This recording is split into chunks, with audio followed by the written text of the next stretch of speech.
pessoal, tudo bem? Hoje nós vamos estudar a disciplina de Química, semana 2 do PET 1, modalidade apresentação. Esta aula é destinada aos alunos do primeiro ano do ensino médio. O tema será estrutura da matéria. Pessoal, vamos lá. O que acontece? Nós sabemos que os átomos eles são formados de prótons, elétrons e nêutrons, pelo que a gente viu na última aula, não é?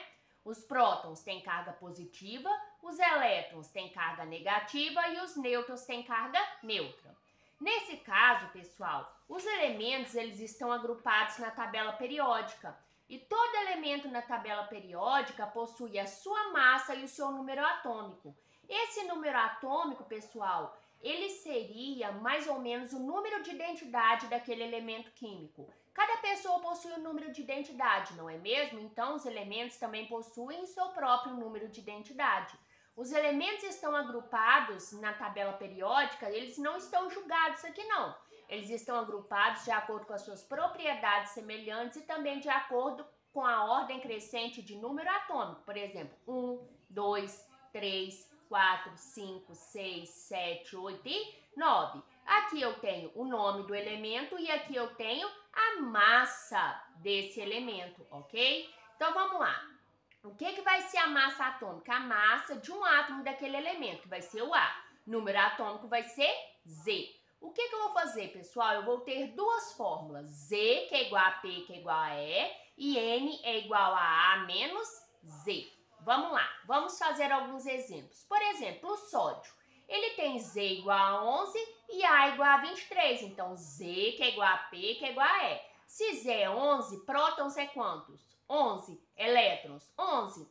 E N, né, igual a A menos Z, então 23 menos 11 vai dar 12 nêutrons. Então, o meu Na tem 11 prótons, 11 elétrons e 12 nêutrons, ok? Agora, pessoal, nisso tudo eu tenho os meus elementos na forma neutra. Só que o que acontece na tabela periódica?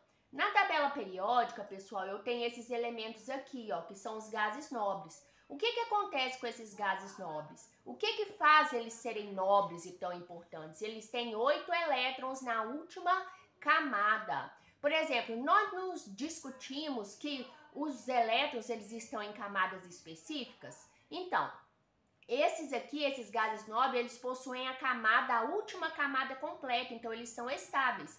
Então, o que todos os elementos da tabela periódica aqui querem, pessoal? Todos eles querem se tornar nobres. Eles vão se tornar nobres ganhando ou perdendo elétrons. Se eu ando para frente aqui na tabela periódica, eu ganho elétrons. Se eu ando para trás, eu perco. Por exemplo, o oxigênio. Pessoal, o oxigênio ele tem que andar duas casinhas para chegar aos gases nobres. Se ele tem que andar para frente, então ele vai ganhar elétrons. Então ele tem que ganhar quantos elétrons? 2. O flúor, ele tem que andar uma casinha para frente, então consequentemente ele tem que ganhar 1. Agora vamos ver o Mg. O Mg, pessoal, imagine que essa tabela periódica é tipo um cilindro. Aí o Mg ele tem que andar duas para trás para chegar aqui no neônio. Então, consequentemente, ele tem que perder 2 elétrons. E o sódio, ele tem que andar uma para trás para chegar no neônio. Então, consequentemente, ele tem que perder 1 elétrons. Então, é igual um jogo de tabuleiro. Se eu ando para frente, eu ganho. Se eu ando para trás, eu perco. E a quantidade de casas que eu andar vai ser a quantidade de elétrons que eu vou ganhar ou que eu vou perder.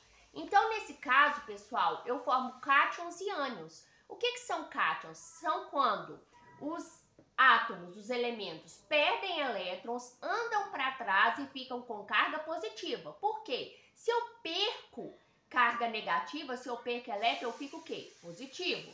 Já os ânions, eles ganham elétrons, andam para frente e ficam negativos. Então, eu formo cátions e ânions, pessoal, simplesmente para adquirir configuração de gás nobre. Agora, por exemplo, vamos lá. O flúor, Z que é igual a P que é igual a E, então 9 que é igual a 9 que é igual a 9. N é igual a A menos E, então 19 menos 9 vai dar 10 nêutrons. Só que aí eu tenho F menos. Se ele é menos, quer dizer que ele ganhou 1 elétron. Então, se na forma neutra ele tinha 9, na fórmula de íon ele vai ter 10. Olha para vocês verem, pessoal, eu vou só ter alteração no número de elétrons, o número de prótons e nêutrons vai permanecer o mesmo, beleza? Agora o cálcio, Z que é igual a P que é igual a N, é igual a A menos Z, eu tenho 20 elétrons, só que aqui eu tenho 20 prótons, 20 nêutrons e eu tenho Ca2+. Então, se eu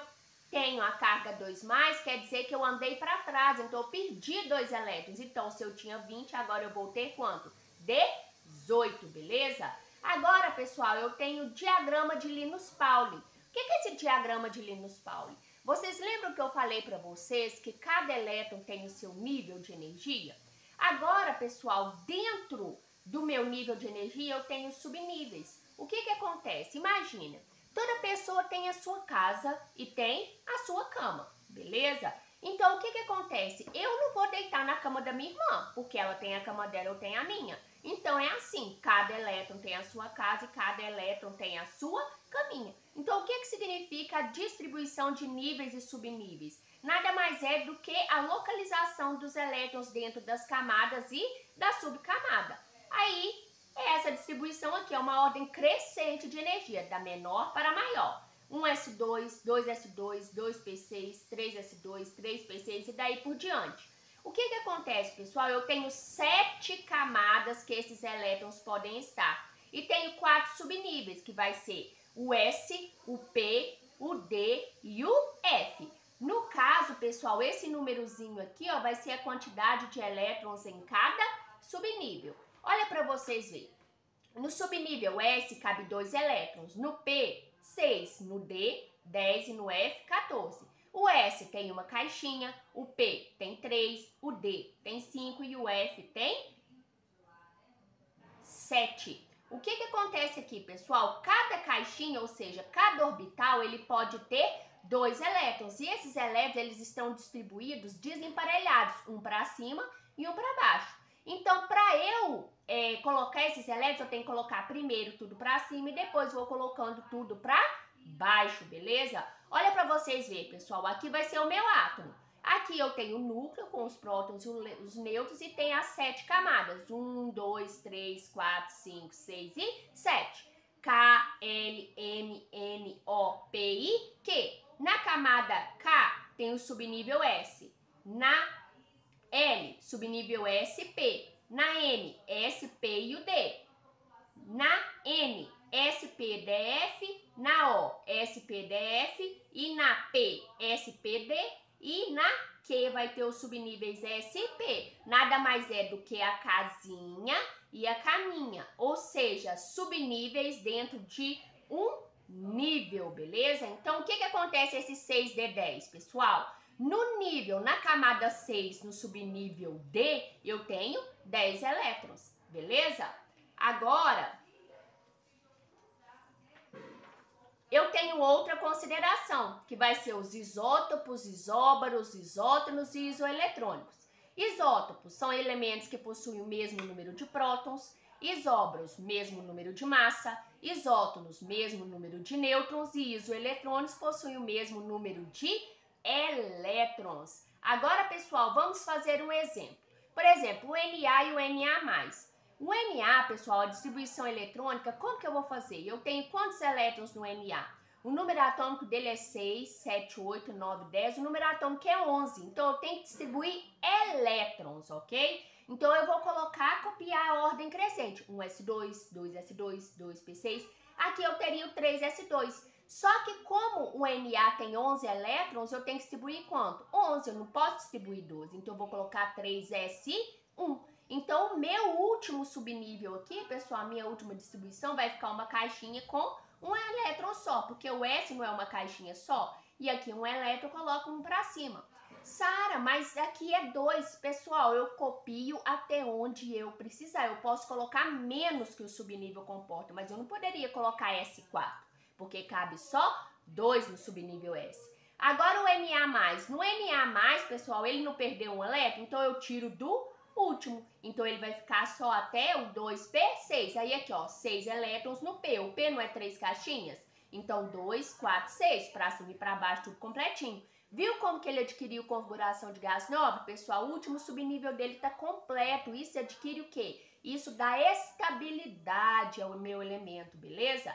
Agora o F. Pessoal, o número atômico do flúor vai ser 5, 6, 7. O número atômico do flúor é 9. Então, eu tenho que distribuir quantos elétrons? 9. Porque Z, que é igual a P, que é igual a E. Aí, o que eu vou fazer? 1s2, 2s2, 2p6, 3s2, 3p6. Mas o flúor, ele tem só 9 elétrons. Então, eu tenho que distribuir até 9. Então, 1s2, 2s2, 2p5. Porque 5, 6, 7, 8, 9. Então, eu vou colocar um a menos aqui do que eu preciso. Porque o que acontece? Não é só 9. Então, esse subnível aqui vai ficar incompleto. Só que o F-, ele já vai ganhar um elétron. Aí, eu coloco esse elétron no meu último subnível. Olha para vocês aí como ele ficou mais estável. Então, consequentemente, eu calculo prótons, elétrons e nêutrons. De acordo com a quantidade de elétrons, eu faço a distribuição eletrônica até quando eu precisar. Eu posso colocar a menos do que o orbital comporta, mas eu não posso colocar a mais. Por exemplo, se tivesse mais para frente aqui, eu ia ser 2p6, 3s2. Aí eu ia seguindo a minha ordem de acordo com a quantidade de elétrons. E quando eu formo íons, é para deixar esses últimos subníveis aqui, ó, completos para adquirir estabilidade, beleza? Pessoal, essa foi a explicação da matéria dessa semana. Qualquer coisa, podem me procurar, tentem fazer as atividades, ok? Bons estudos!